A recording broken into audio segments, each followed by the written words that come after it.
Lesson 2. The New England Colonies.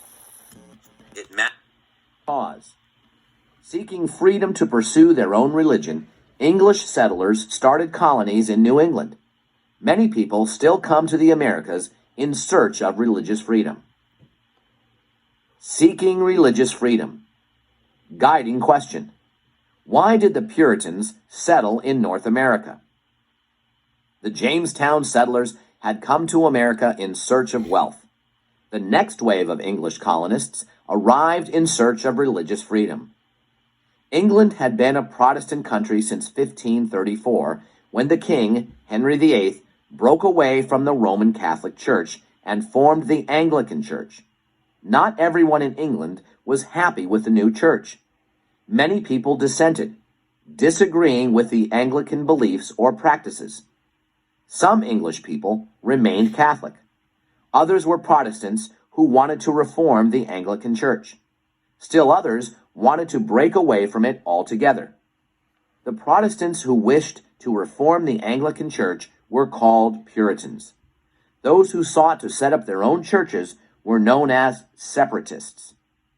The separatists were persecuted, mistreated because of their beliefs in England. Some fled to the Netherlands. There they found freedom to practice their religion, but they had difficulty finding work.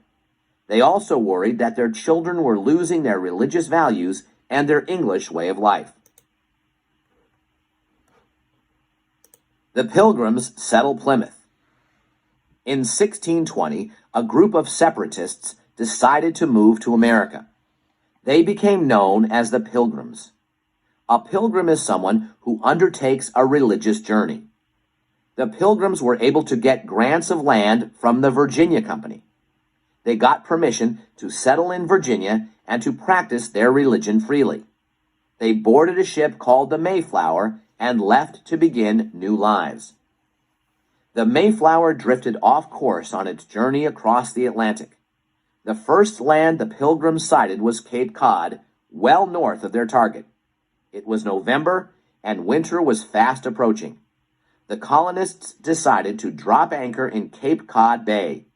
They went ashore on a cold, bleak day in December at a place they called Plymouth. The Mayflower Compact.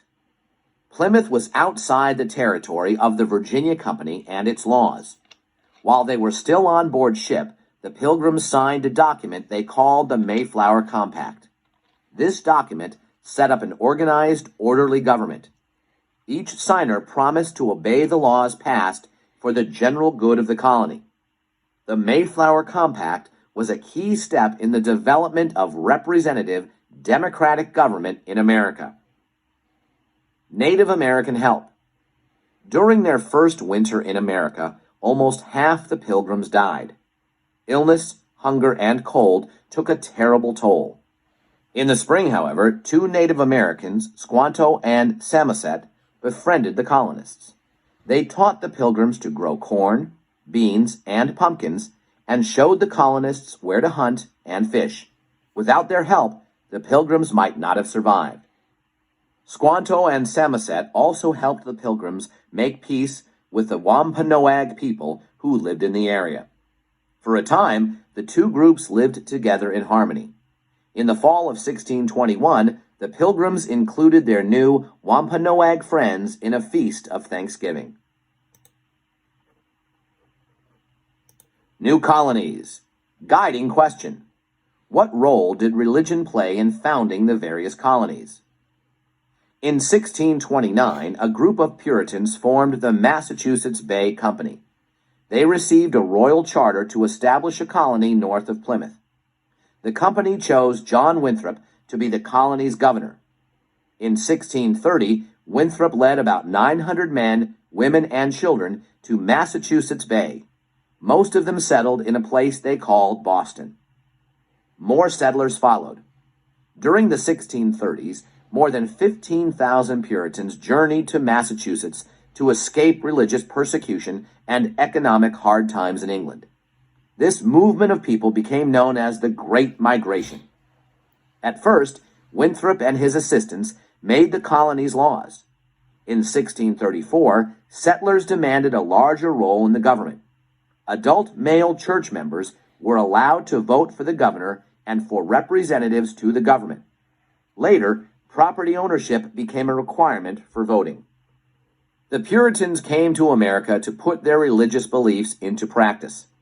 At the same time, they themselves had little tolerance for different beliefs. They criticized or persecuted people who did not agree with their views. They strictly enforced their own religious rules. This lack of tolerance led people to form new colonies. Connecticut and Rhode Island. To the west of Boston is land we now call the Connecticut River Valley. This rich land is better for farming than the stony soil around Boston. In the 1630s, colonists began to settle this area. A leader of this movement was Massachusetts minister Thomas Hooker. He did not like how Winthrop and other Puritan leaders ran the colony. In 1636, Hooker led his congregation to the Connecticut River Valley. There, he founded the town of Hartford. Other nearby towns were soon established. 3 years later, these towns formed a colony called Connecticut. In 1639, they adopted a plan of government called the Fundamental Orders of Connecticut. This was the first written constitution in America. The document described the organization of representative government in detail. Like the Mayflower Compact, it reflected a belief in democratic principles. A minister named Roger Williams founded the colony of Rhode Island. Williams felt that government should not force people to worship in a certain way. He also believed it was wrong for settlers to take land away from the Native Americans. Forced by Massachusetts leaders to leave the colony, Williams found refuge with the Narragansett, a Native American people. They later sold him land, where Williams founded the town of Providence. With its policy of religious toleration, Rhode Island became a safe place for dissenters. It was the first place in America where people of all faiths could worship freely. Others followed Williams's example. In 1638, John Wheelwright led a group of dissidents from Massachusetts to found the town of Exeter in New Hampshire.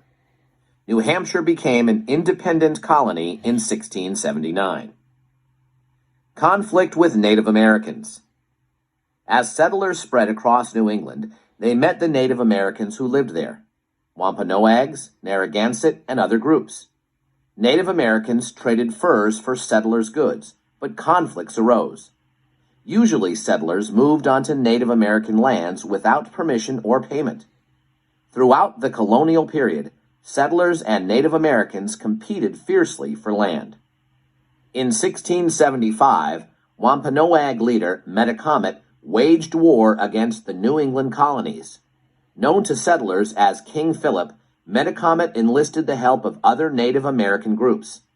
King Philip's war raged for 14 months. In the end, the colonists defeated Metacomet. The war destroyed the power of the Native Americans in New England. Colonial settlement expanded.